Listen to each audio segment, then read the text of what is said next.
Hoy estamos a 8 de enero de 2024. No cometí el error que cometo casi siempre, me quedo del año anterior. En Biomatemáticas 1. Estamos iniciando la semana 7 del trimestre 23, aquí seguimos en el pasado, 23 otoño. O sea, estamos todavía aquí, es como viajar en el tiempo, ¿no? Albert Einstein se sorprendería de la relatividad de la UAM, la relatividad especial de la UAM. Estamos en el trimestre 23 otoño, cuando estamos en el año 2024 en pleno invierno. Bien, a 8 de enero y es la sesión 19 de nuestro curso de matemáticas. Y hoy vamos a partir, no a la rosca se parte el día 6, algunos la partimos el día 5 de la noche, para brindar. No, vamos a partir de lo siguiente. Lo último que vimos, la unidad anterior que ya cerramos, terminamos brevemente antes de terminar el año pasado, el 23, fue el de funciones. Y de funciones, la última de función fue del año 2023, ya murió. Fue la última de función. Lo que llamamos de las funciones. Y las funciones son relaciones entre cantidades. La cantidad Y se relaciona con la cantidad X porque sus valores dependen de sus valores de X. Y vimos diferentes tipos de funciones. ¿Cuáles fueron? Así rápidamente para recapitular. Las funciones lineales, las funciones, dijimos, ¿cuáles no? A ver, ¿no? Después de lineales, polinómicas, ¿no? Polinómicas. Luego las funciones de potencia, las de potencia. Te dijimos que las polinómicas pueden ser una variante de las de potencia, o las de potencia pueden ser una variante de las polinómicas. Luego dijimos las trigonométricas, ya mencionaron.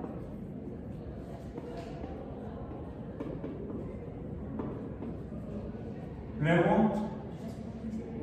las exponenciales, si es cierto, las vimos antes o después de las de potencia. Antes de las, no, después de las de potencia y antes de las trigonométricas, según yo. Si no, no importa el orden. Exponenciales. Y lo digo porque se parecen a las de potencia, nada más que cambiamos la X y bueno, la base, o más bien, un número constante y el número variable X los cambiamos de posición. En la potencia, el número constante es una base, no mentira, el número constante, sí, pero no, el número constante es una potencia y el número variable X es la base, en las de potencia. En las exponenciales, el número base es un número constante y la potencia es el número variable X, por eso ya incluso se le cambiamos el nombre, ya no se llama potencia, se llama exponente. ¿Y cuáles son las otras? Es una variante de la inversa de las exponenciales, las logarítmicas, ¿verdad? Las logarítmicas. Y creo que las últimas que vimos fueron después de logarítmicas, ¿sí? Las polares. Sí. ¿Sí, verdad? Las polares. Y no porque venía el fin de año y diciembre y Santa Claus del Polo Norte, no. Ese polar no. Sino que las trigonométricas y las polares se parecen porque se definen con base en, más bien, nos describen o sirven para ver la relación de cantidades, una de las cuales es un ángulo. Por poner bueno, hay otro tipo de funciones que podemos poner aquí. pero que resulta que son el resultado de la relación entre dos funciones, o entre más funciones, entre dos funciones, y son las que, aquellas en las cuales podemos decir, una de las funciones son y depende de x, pero también podemos decir que, y ese sería f de x, le llamamos, pero podría haber otra función, otro número y, que dependiera de otra manera diferente, tal vez no lineal, sino polinómica, etc. Y entonces tendríamos que, para no confundirla con esta función f de x, a esta y tendríamos que darle otro nombre u otra tarjeta de representación que pueda ser g de x, por ejemplo. Estrictamente estamos hablando de dos funciones diferentes, donde podrían ser dos funciones lineales, o una lineal y una polinómica, o una polinómica y una trigonométrica, que se relacionan de la siguiente manera. Digamos que g de x, o vamos a decir f de x, comencemos con la primera, f y luego la g. F de x se relaciona con g de x, pero como cociente.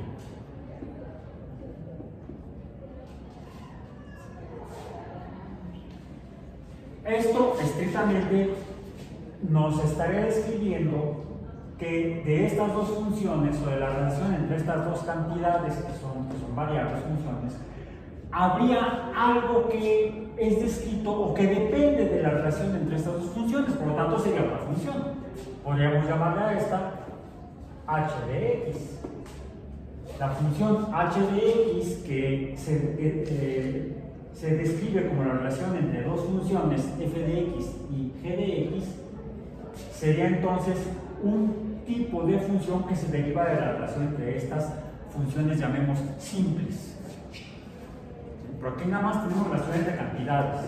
Aquí no, aquí tenemos relación entre cantidades y entre cantidades. Una relación entre cantidades que se relaciona con otra relación entre cantidades. Y esto recibe el nombre de funciones, o eso sea una función. ¿Cómo se llama cuando tenemos, por ejemplo,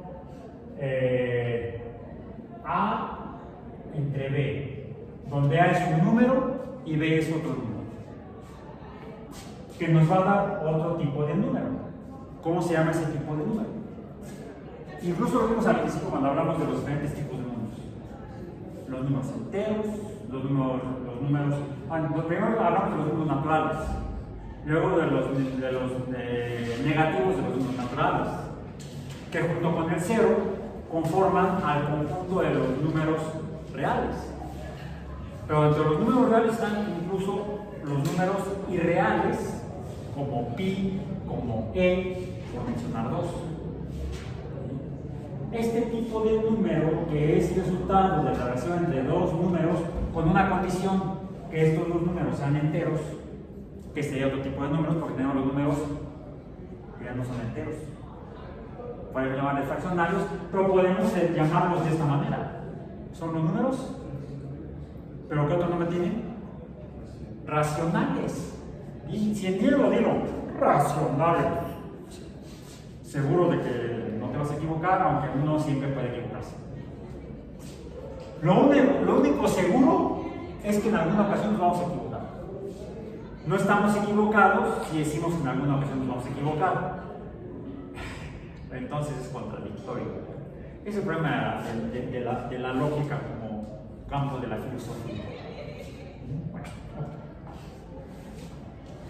vamos a entrar a lo que son las paradojas. Si hay paradojas, también debe haber sentadojas, ¿no? Paradojas, sentadojas. Ok, déjenme hacer otra cosa, ¿no? Que es poner este para que no se me vaya a bloquear, para no andar avanzando. Ok, bien. Esto sería entonces un número racional, que podemos llamar Q de quotient. Quotient sería la palabra inglesa para razón. Un número racional es una razón o proporción entre dos números enteros. Si recordamos lo que vimos cuando vimos la teoría de conjuntos numéricos. Por cierto, este será entonces un número Q minúscula está en el conjunto de los números racionales, que es el símbolo que usamos cuando revisamos la teoría de conjuntos numéricos para representar a los números racionales, que son distintos a los números contenidos en el conjunto de los números irracionales, que usamos la misma letra Q mayúscula, pero con un asterisco como supraíndice. Recordemos, incluso que ya no voy a poner las definiciones, porque esas ya las vimos hace mes y medio. Sí, mes y medio, estamos en la semana 7, dijimos. Han pasado 6 semanas del trimestre, o sea, mes y medio de un año, por cierto. Bueno, entonces, Q sería un número racional por estar conformado por dos números. Diríamos que A y B están en el conjunto de los números enteros. Z. A y B están en el conjunto de los números enteros. La razón o proporción de dos números enteros nos da un número racional. Un número que está en el conjunto de los números racionales. Ok. Si esto es un número racional, este tipo de función, ¿cómo podríamos llamarla? Una función racional, sin miedo también.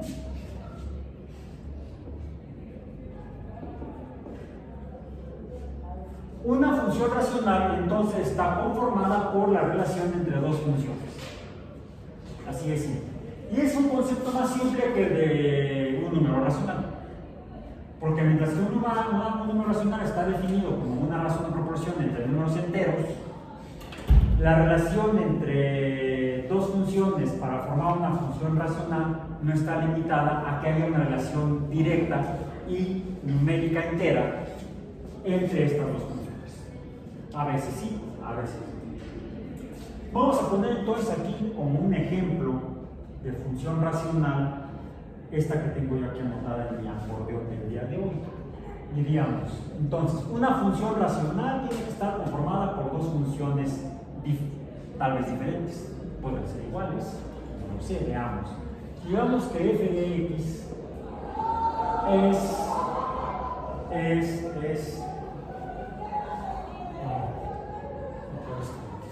permítanme.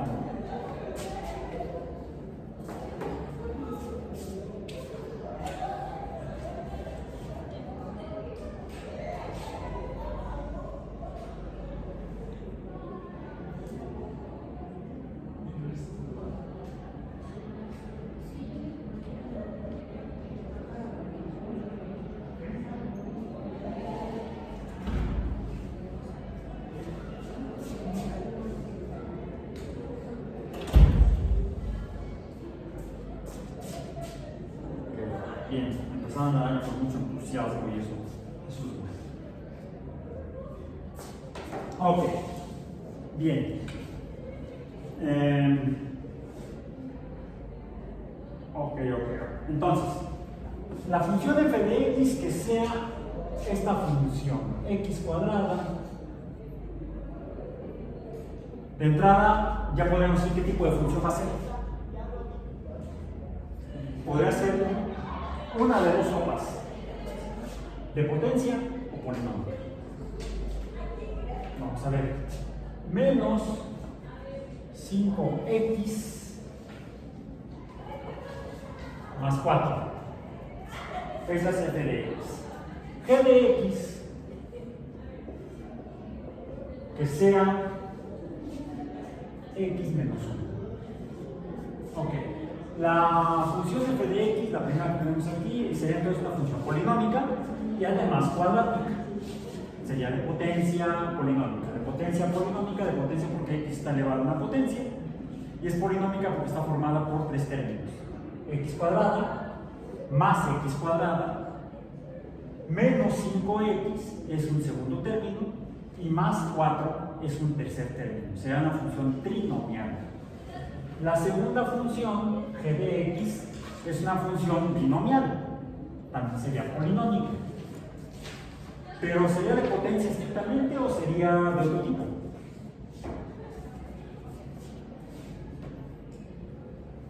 Sería lineal. Si graficamos esta y igual a x menos 1, pues vamos a encontrar que esta es lineal, dibujada nos da una línea recta, mientras que esta ya ustedes van a saber, ya intuyen, ya saben, pueden pronosticar qué forma va a tener. Es una, y digo, señora, a sus discípulos, ¿cómo se llama eso? Una parábola, por favor, una parábola. Entonces, ahora, h de x, aquí dejo un poco más de espacio, sería entonces x cuadrada menos 5x más 4 entre x menos 1. Ahora, esta será entonces una función racional, porque es una relación entre dos funciones cualquiera, una cuadrática y una lineal, una parábola y una línea recta.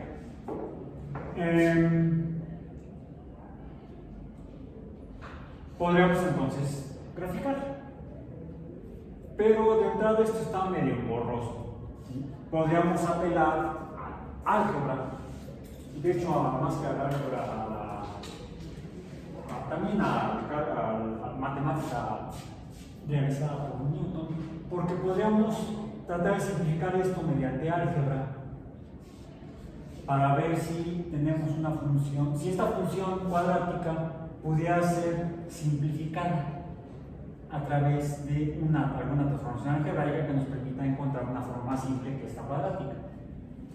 ¿Cuál podría ser? Recordemos que x cuadrada de entrada es consecuencia, o diríamos producto, hasta matemáticamente, de la multiplicación de 2 veces 2 veces x no, sería 2x. 2 veces x será x más x, aquí es x por x igual a x cuadrado. Tal vez esto sea consecuencia de algo que se multiplicó a sí mismo y por eso dio aquí la x cuadrada. Aquí este cuadrado es consecuencia de dos factores.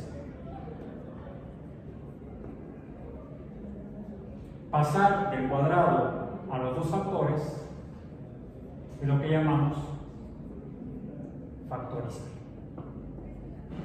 Podríamos intentar factorizar la función cuadrática. ¿Cómo podemos obtener la función cuadrática a partir de dos funciones que se multipliquen? ¿Cómo tenemos x cuadrada? Sería entonces decir que x cuadrada menos 5x más 4 sería consecuencia o producto de multiplicar una x por otra x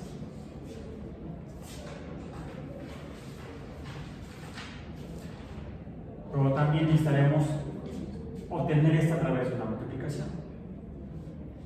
¿Qué tal que fuera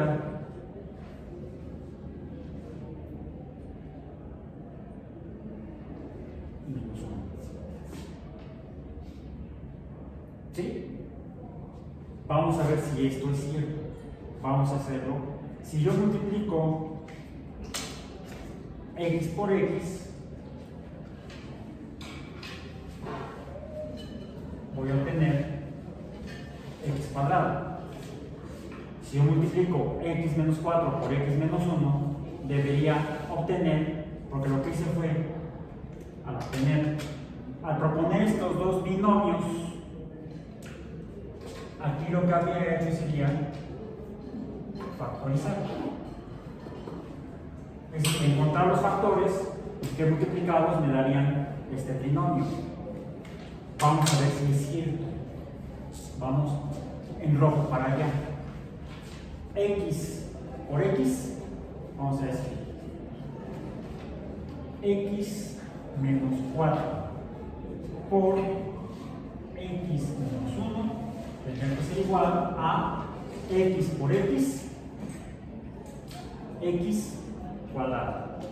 Ya está uno. ¿Sí? X por menos 1 sería menos x menos una x. Ya multiplicamos la x por los dos términos del segundo binomio. Ahora, el segundo término del primer binomio lo debemos multiplicar por los dos términos del segundo binomio. Menos 4 por x, ¿cuánto da? Menos 4x menos 4 por menos 1 da más 4. Ahora,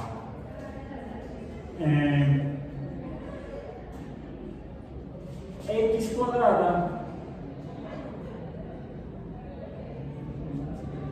menos una x menos 4x, aquí estoy sumando dos números negativos, ¿cuánto es? Menos 5x más 4.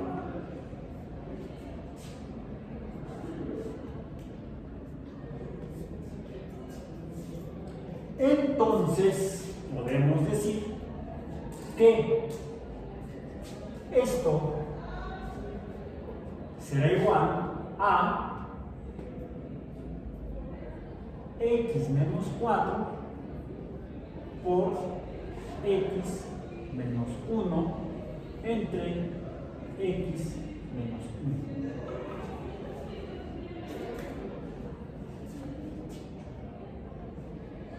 Si tenemos entonces ahora x menos 1 entre x menos 1, x menos 1 entre x menos 1 es igual a la unidad. Y entonces sería como tener, esto va a ser igual a x menos 4 por 1. Por lo tanto, será igual entonces a, vamos a ponerlo aquí abajo, a solamente x menos 4.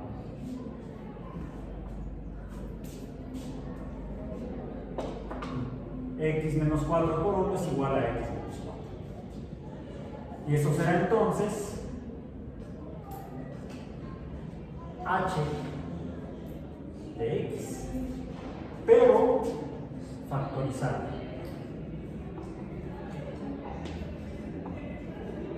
Podemos graficarla, podemos tabularla, vamos a decir, vamos a tabular x y y.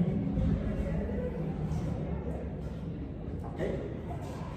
Y tabulemos valores desde, para x, desde menos 4, menos 3, menos 2, menos 1, 0, 1, 2 y 3. Perdí uno para enchuver. 1, 2, 3. A ver. Cuando x igual a menos 4, sería entonces menos 4 sería menos 8. O sea, le estoy a menos 4, le sumo menos 4, me da menos 8. Dos números negativos. Menos 3, menos 4. ¿Cuánto será?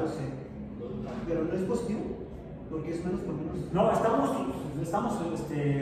esto es una suma.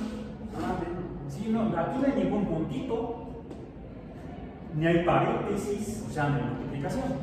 Es una operación aritmética simple de suma de números negativos. O podemos decir, le restamos a un número que es negativo, otro número negativo. Lo mejor es decir que son dos números negativos. Menos 3 menos 4 sería menos 7. Menos 2 menos 4 sería menos 6. O sea, el valor de y va acercándose hacia 0, ¿no? O sea, digamos que va hacia el campo positivo. ¿Qué forma parece que tiene la función h de x aquí, la factorizada? De entrada es una línea recta, sería una función lineal y es creciente. El valor de y va aumentando, sería lineal y creciente. Menos 1 sería menos 5. Cuando x igual a 0, menos 4. Cuando x igual a 1, sería menos 3. Cuando x igual a 2, menos 2. Vamos a llegar hasta 4 para llegar al lado positivo de las cosas. Me quedé del lado positivo de las cosas. En este caso la función. Cuando x igual a 3, menos 3, no, más 3 menos 4 sería menos 1. 4 menos 4 sería 0. Aquí, bueno, no llegamos al lado positivo, pero llegamos al origen en y. ¿Sí? Cuando x igual a 5, lleva al día 1. Cuando x igual a 6, lleva al día 2, etc. Efectivamente es una función creciente. Podemos decir, bueno, entonces esta función racional h de x, que sería igual a esto, h de x igual a x cuadrada menos 5x más 4 entre x menos 1 es igual a x menos 4. Ahí está demostrado. Y de esta manera hemos podido describir a esta función que parecería lineal. Es una parábola. No, ya la estamos dibujando rápidamente, la estamos calculando más rápidamente porque nada más la redujimos a un binomio y encontramos que es una función lineal creciente. ¿Se puede simplificar sin factorizar? Podríamos, no, para simplificarla tienes que factorizar el término polinómico, el término cuadrático. Esto te dice que lo puedes factorizar. Cualquier función de potencia, polinómica podría ser factorizada, con el detalle que quizá pudieras encontrar que algunos coeficientes no fueran unos enteros, ¿sí? Para poder cumplir con el término intermedio. ¿Sí? Podríamos estar diciendo que estaríamos buscando el cuadrado del binomio correspondiente. Esto finalmente se parecería a un cuadrado del binomio si en lugar de que fuera menos 4, este fuera menos 1. ¿Sí? Bueno, quiero que, o si este menos 1 fuera menos 4, tendríamos un cuadrado del binomio. Y hay, por ejemplo, los signos del x menos 4 y x, es x menos 1, ¿verdad? ¿Está de aquí? No, en el rojo. En el rojo sí, sí. Me quedo mancho. Entonces ahí no se multiplican los signos. Es acá. X menos 1. Ahí está. Sí lo estamos multiplicando aquí. X por X, o sea, más X por más X nos da más X cuadrada. ¿Sí? Aquí estamos multiplicando menos 4 por más X nos da menos 4X. Más X por menos 1 nos da menos 1X. No, me refería ¿Aquí? El resultado que es x menos 4 por 1 no se multiplica, entonces ya hay los signos. O sea, No, aquí este 1 como coeficiente de este binomio nos dice que es una sola vez. Recuerda que el coeficiente, por ejemplo, las funciones lineales nos dice cuántas veces está x. En el caso del coeficiente de este binomio nos está diciendo cuántas veces está el binomio y está una sola vez, no hay más que una x menos 4. no hay varios. Si tuviéramos, repito, x menos 4 por x menos 4, aquí tendríamos el cuadrado de un binomio y sería x cuadrada, luego sería x por x cuadrada, x por menos 4 sería menos 4x, luego sería menos 4 por x, sería menos 4x, menos 4 por menos 4 sería más 16. Ahora tenemos aquí los términos iguales, dos términos que se suman. Esto sería finalmente x cuadrada menos 8x más 16. Esta función polinómica cuadrática es el producto de estos dos binomios, pero son dos binomios iguales. La factorización de esta función cuadrática polinómica son estas dos funciones binomiales, esos dos binomios. Pero esto es otro boleto. Entonces vamos a poner incluso aquí como otra cosa, nada más para entender lo que hicimos aquí. Alguien podría hacer ese tipo de preguntar, bueno, pero esto es cierto, que x menos 4 sea una función lineal creciente. Si esta es igual a esta, pues esta deberá dar la misma forma, la misma función lineal creciente. Hagamos la tarea engorrosa de tabular esta función. ¿Okay? Vamos a tabularla aquí. Tenemos x y y. Ni modo, nos aguantamos. ¿Ok? Entonces, menos 4. X, vayan haciendo su cuaderno, por ejemplo, hay todos los cálculos sucios. Sería x cuadrada, sería entonces menos 4 por menos 4. Vamos a hacer aquí un montón de operación. Sería menos 4 por menos 4 sería 16. ¿Sí? Menos 5 por 4, 20. Pero sería menos 5 por menos 4, sería más 20. Más 4. Entre sería menos 4, menos 1, sería entre 5. Entre 5. ¿Cuánto es aquí? 16 más 20 más 4 es sería 40.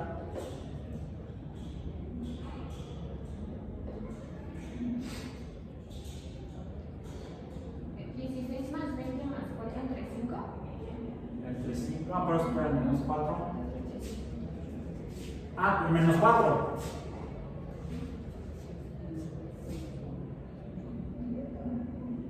Es menos 5, ¿no? Sí, es menos 5. Sí, porque aquí nos debe dar uno negativo. Menos 40 entre 5, esto es igual a ¿cuánto? A menos 8. Entonces, al menos este ya salió. Y vamos a ver qué sigue. Sería menos, que dijimos es menos 8. Para menos 3 sería entonces 3 por 3, 9. No, sí 9, porque igual el cuadrado de menos 3 es 9 igual que más 3. Sería 9. Luego, menos 3 por menos 5, 15. Sería más 15. Más 4. Entre menos 4. Y esto es igual a ¿cuánto es? ¿Cuánto? 28. 28. Entre 4, negativo, es igual a menos 7. Palomita. Menos 7. Menos 2. Sería 2 por 2, 4. Más 2 por 5, 10. Más 4. Entre menos 2. Y esto es igual a Menos 3, ¿no? ¿Menos 3? Ah, sí, menos 3. Sí, vamos, fíjense. Va de menos 5 a menos 4 a menos 3. Y me da, este es 18. Entre 3 es menos 9. Menos 6, ¿no? Ah, sí, menos 6. 6 por 3, 18. Poquito, sí, 9. 6, menos 6. Ya está, menos 6. Menos 6. O sea, al menos los primeros 3 han salido iguales. Vamos a ver, cuando x es igual a menos 1, cuando x es igual a menos 1, sería 1 por 1, 1, más 5, más 4, entre menos 2. ¿Cuánto es esto? 10 entre los Sería 10. 10 entre los 10 entre menos 2 es igual a menos 5. Menos 5. Cuando x es igual a 0, pues este es 0, este es este 0 también. Entonces sería entonces menos 1, ¿no? Cuando x es igual a 0, es igual a menos 4. Será 4 entre menos 4 entre menos 1, ¿no? Ah, sí, 4 entre es menos 4. 4 entre menos 1 es menos 4. Cuando x es igual a más 1, a ver, vamos a poner hacia el anterior, ¿cómo quedó? Este era 0, 0, menos 0, más 4 entre menos 1. ¿Ok? Y entonces nos quedó como menos 4. Ahí está. Cuando x es igual a más 1, sería 1 menos 5 más 4 entre 0.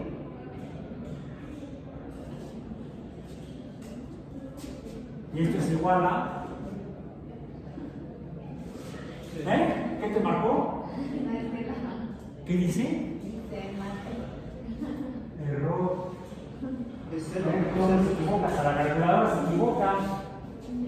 Marca error, mande. 0 entre menos 0.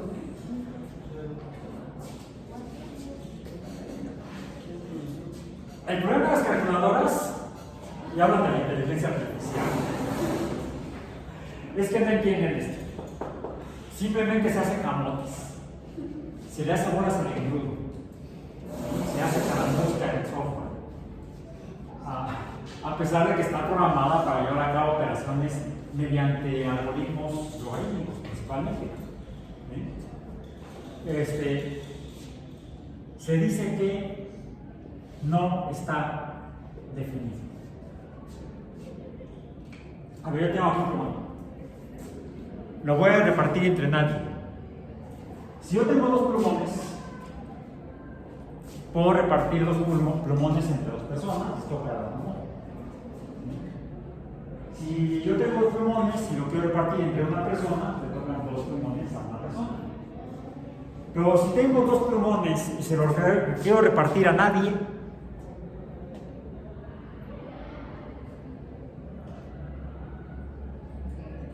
no. Se dan cuenta por qué inicié el año de esta manera. ¿Ok?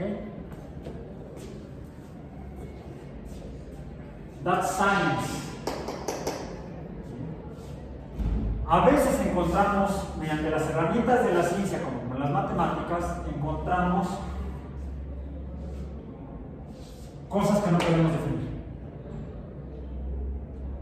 Cosas, fenómenos, números indefinibles, no inexistentes. Sí existen. Ahí está, ahí está.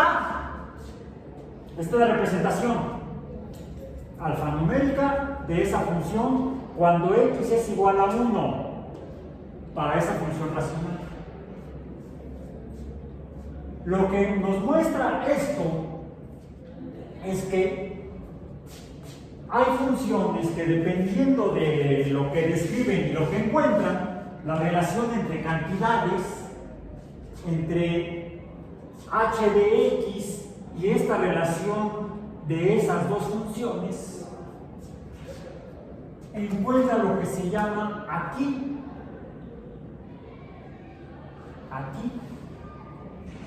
el límite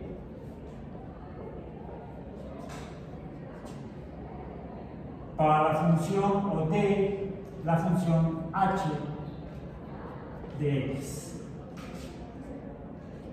que es un número que, al no poder definirlo, matemáticamente decimos que ahí sí, en esa función racional cuadrática no existe un valor para y cuando x vale 1. No existe. No lo hay. Ese concepto, número y, cuando x vale 1 para esta función, no existe. Y eso es un hecho en muchos fenómenos naturales, incluso fenómenos biológicos. Por ejemplo, en cuanto a... Recuerden que cuando hablamos de las funciones logarítmicas, un ejemplo que pusimos fue el de el pH. ¿Sí? pH. Definimos el pH.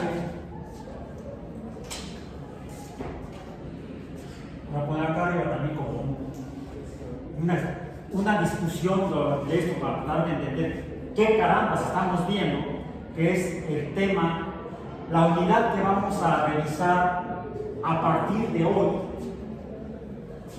Tomemos como ejemplo el pH. Dijimos que el pH es el logaritmo negativo decimal de la concentración del número de protones entre un volumen igual a un litro. Por eso dijimos concentración, no cantidad. La concentración molar de protones en un metro. Para que este valor numérico de pH, es un valor numérico, es una función logarítmica, por lo tanto es un número que depende de la concentración. Vamos, y es pH para el caso de la función logarítmica correspondiente, ¿sí? Pero sería, bueno, sería y igual a f de x, y igual a f de x, donde y es pH y f de x es menos log base 10 de h más. ¿Okay?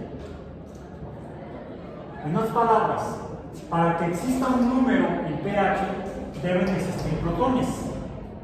Por ejemplo, podemos conocer y calcular, o también podemos obtener valor numérico experimentalmente midiendo el pH de agua con agua en agua, y esto nos va a dar un valor de 7.0. Este 7.0 iría aquí haciendo la función inversa o exponencial. Le dijimos que las inversas de las logarítmicas son exponenciales, o las exponenciales las logarítmicas son inversas de las exponenciales, y las exponenciales cuánto sean las inversas de las logarítmicas. Podemos obtener esta función para este número sabiendo que la base es 10. ¿Por qué podemos hacerlo? Porque el agua H2O puede químicamente descomponerse, decimos disociarse, en protones y aniones hidroxilo. Ahí están las H's que nos permiten conocer el pH del agua. ¿Bien? Podríamos conocer, por ejemplo, el pH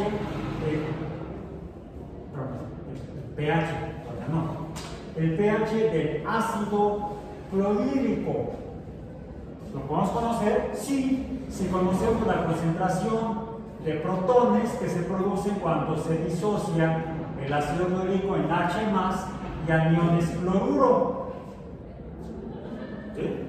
Podemos comprobar, por cierto, aquí la carga negativa, aquí sí va del lado derecho, con supraíndice. ¿Por qué el hidroxilo va del lado izquierdo? Porque va del oxígeno.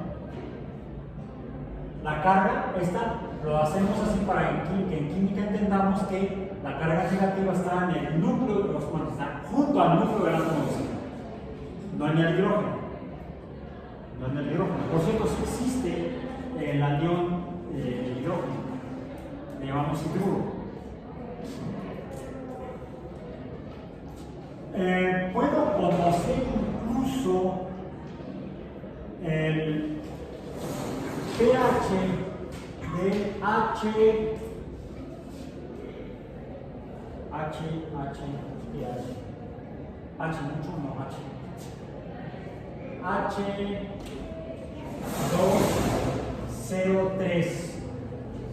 del ácido carbónico.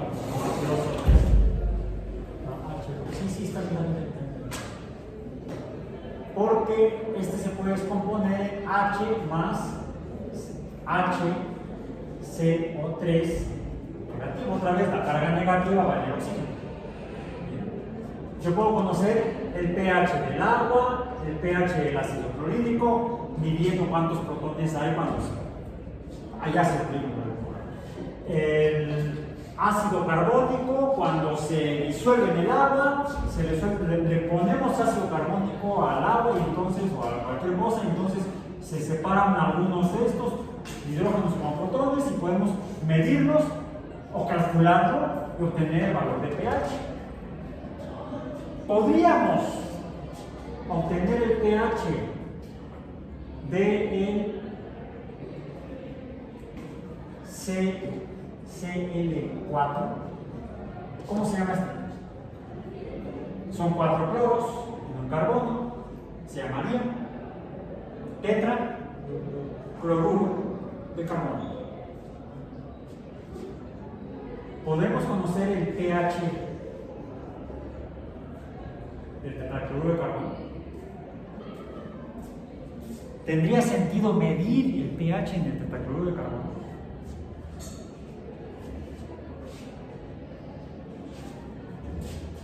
No hay hidrógenos. Si yo tengo un frasco en el que veo que es el tetracloruro de carbono y alguien me dice mide el pH, no seas pH para que yo te diga. ¿Okay? O sea, no existe este número en este compuesto químico. ¿Se dan cuenta? Sí, hay funciones matemáticas en las cuales encontramos números que no existen para el valor dependiente del valor independiente. E incluso hablando de pH, bueno, esto es química, pero hablemos de biología. Hablemos de biología para distinguirlo del ejercicio del pH, que también tiene que ver con el pH. Como biólogos sabemos que todos los seres vivos están formados por células. Primer paradigma fundacional de la biología. Para que algo sea un ser vivo, al menos en la Tierra, tiene que estar formado por células. ¿Y cómo están formadas las células? Las células están formadas por una membrana formada por fosfolípidos, compuestos hidrocarbonados, revisen eso en libros de química y de bioquímica, que gracias a sus propiedades físico-químicas son capaces de separar agua de un lado y agua del otro. ¿Okay? Y junto con el agua, otras cosas, como por ejemplo, adentro de las células sabemos que hay mucho potasio y afuera hay mucho sodio.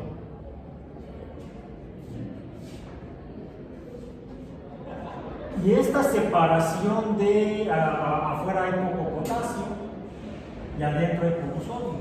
Así lo voy a poner como las Na chiquita y la K chiquita, Na grande y la K grande. Esto se debe a que el potasio difícilmente pasa hacia afuera de la célula y el sodio difícilmente entra a la célula. Sí entra, pero se requieren ciertos procesos y mecanismos metabólicos moleculares. Lo mismo pasa con el agua. El agua difícilmente se mueve a través de la membrana. Sí se mueve. Hasta hemos estudiado la ósmosis y hasta en experimentos secundarios, yo creo. Pero inicialmente, si no hay esos mecanismos, esas cosas, esos aparatos moleculares en la membrana, el agua no pasa, el sodio y el potasio tampoco pasan. Si afuera hay agua, se puede disociar y podemos medir el pH afuera de una célula. Si adentro hay agua, el agua se puede disociar y podemos medir el pH adentro de la célula.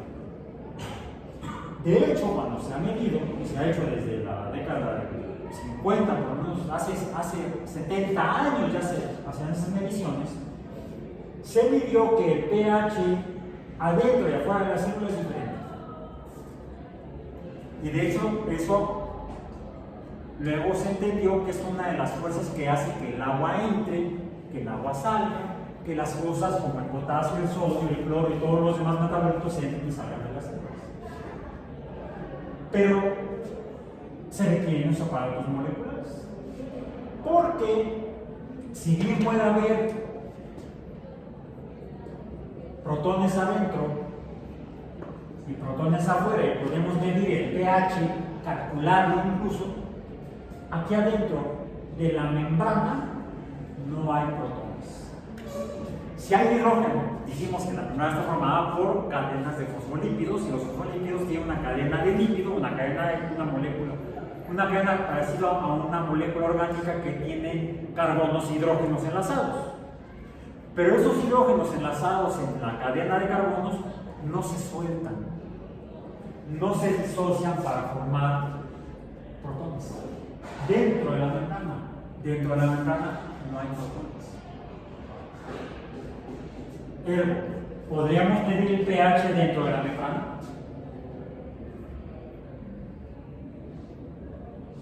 No existe el pH adentro de la membrana.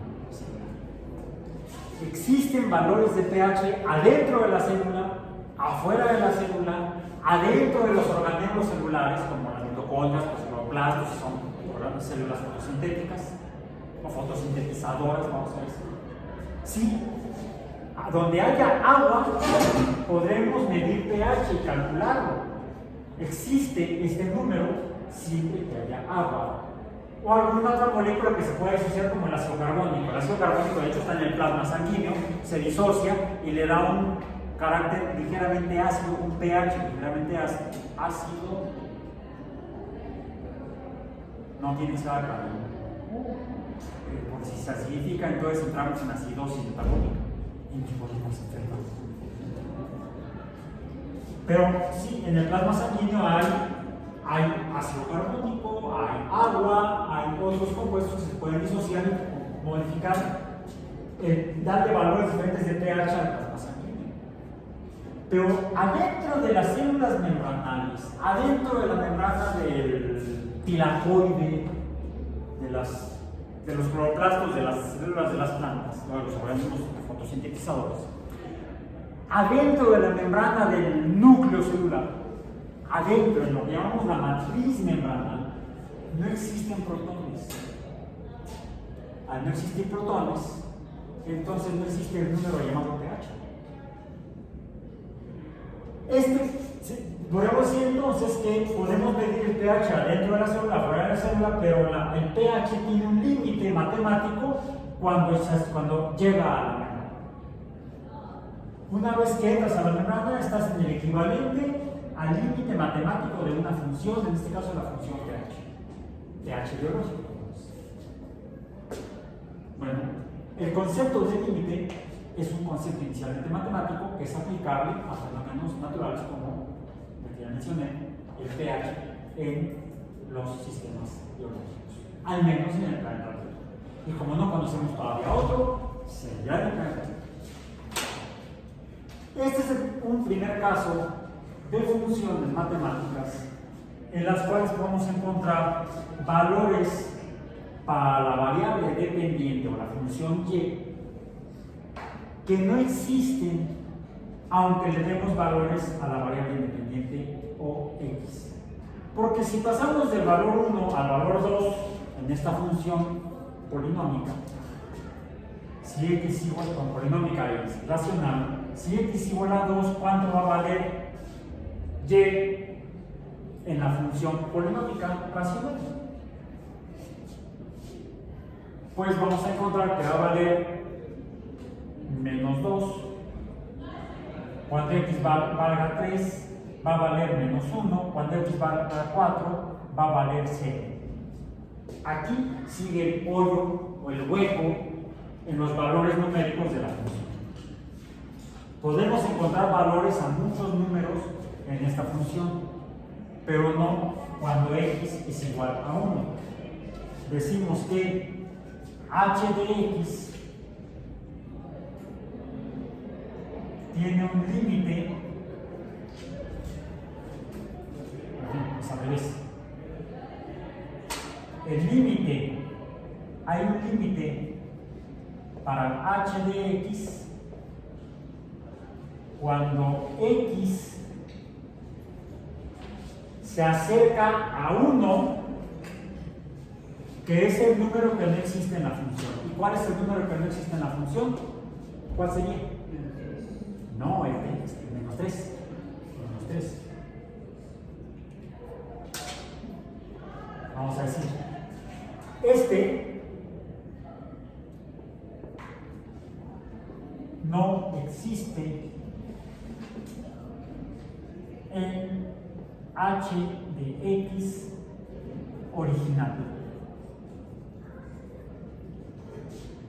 Y entonces decimos que el límite de h de x cuando x se acerca a 1 es igual a menos 3. Es decir, nombramos el número que no existe. Y ese es el que llamamos el límite de la función correspondiente. El límite de h de x cuando x se acerca a 1, o sea, el número que no existe, que no vamos a encontrar, es el número 3. Ese no lo vamos a encontrar. No lo compren en su billete de lotería. Además de estos números de los billetes de lotería con números negativos. Imagínense qué cosa. Por hoy terminamos.